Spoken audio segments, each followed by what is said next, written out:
Hello friends, I welcome you all on this platform. तो आज जो हम लोग प्रॉब्लम डिस्कस करने वाले हैं वो है जनवरी 30 2024 का प्रॉब्लम है। एक ब्लॉक है जिसका मास है 1 kilogram is pushed up a surface of inclined horizontal at an angle of inclined है 60 डिग्री से हॉरिजॉन्टल के साथ by a force of 10 newton का फोर्स लगा रहे हैं parallel to the inclined surface is shown in the figure. When the block is pushed up by 10 metre along inclined surface, कितना metre अपन लोग पुश कर दिया इसको 10 metre surface, the work done against friction force अपने को बताना है। क्या बताना? Work done against friction force. यहाँ पर कोएफिशिएंट ऑफ फ्रिक्शन का वैल्यू अपने को दे रखा है। ठीक है ना? तो सबसे पहले क्या करिए, इसका 1 किलोग्राम का फ्री बॉडी डायग्राम बनाते हैं। तो ये हुआ अपने पास में कितना, 1 किलोग्राम। ये जो एंगल था यहाँ पर, ये कितना डिग्री का है अपने पास में, क्या 60 डिग्री का एंगल है। तो यहाँ पर इसका खुद का वेट लगेगा, किधर की तरफ लगा वो भाई, क्या डाउनवर्ड डायरेक्शन में लगा। 1 किलोग्राम है मतलब कितना लगेगा, क्या एम इंटू जी।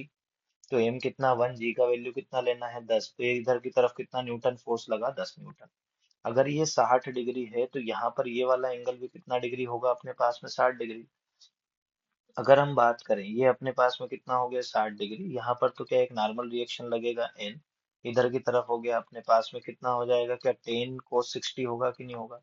और एक इसका दूसरा कंपोनेंट इस डायरेक्शन में होगा, that is of 10 sin 60। Okay. तो इस प्रोग्राम से अगर यहाँ पर डायग्राम से देखें तो बोल नॉर्मल का जो वैल्यू होगा वो कितना आएगा अपने पास में, normal is equal to 10 cos 60। और cos 60 का वैल्यू कितना होता है अपने पास में, तो ये हुआ 10 cos 60 होता है 1/2। तो वैल्यू कितनी हो गई अपने पास में नॉर्मल का, 5 न्यूटन। तो बोलिए फ्रिक्शन फोर्स कितना हो जाएगा। फ्रिक्शन फोर्स कितना होता है अपने पास में, म्यू इंटू एन। तो म्यू इंटू एन अगर हम बात करें तो friction force F is equal to mu का वैल्यू अपने को दे रखा है 0.5 इंटू कितना हो जाएगा 5। दैट इज ऑफ कितना हो जाएगा 0.5 न्यूटन। ठीक है ना?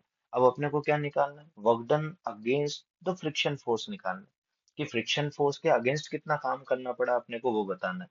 ठीक है ना? तो बोल बेसिकली अगर कितना मीटर से डिस्प्लेस हो रहा है, अगर देखा जाए तो कितना मीटर से डिस्प्लेस हो रहा है, क्या 10 मीटर से अपन लोगों ने डिस्प्लेस कर दिया कि नहीं कर दिया। तो बेसिकली आपको क्या दे रखा है कि भाई डिस्प्लेसमेंट दे दिया, आपका डिस्प्लेसमेंट इज इक्वल टू कितना मीटर दे दिया अपने को, 10 मीटर। क्या फ्रिक्शन फोर्स अपने को मालूम है कि नहीं मालूम है। तो बोल वर्क डन अगेंस्ट क्या निकालेंगे, work done against work done against friction, की फ्रिक्शन के अगेंस्ट कितना काम करना पड़ा, तो वही फ्रिक्शन ने जितना करा होगा उसके एक्स्ट्रा का उतना ही किया होगा। तो बोल फ्रिक्शन ने कितना काम किया, क्या फ्रिक्शन इंटू कितना हो जाएगा, क्या डीएस हो जाएगा कि नहीं हो जाएगा, डिस्प्लेसमेंट।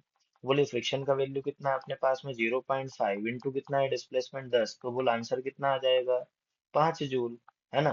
कितना आएगा अपने पास में, 5 जूल। तो बोल वर्क डन फ्रिक्शन के अगेंस्ट कितना कार्य किया गया। पगडन फ्रिक्शन के अगेंस्ट जो किया वो कितना है अपने पास में, 5 जूल। तो आंसर जो करेक्ट आंसर होगा इसका क्या हो जाएगा, 5 joule. Thank you very very much for your time.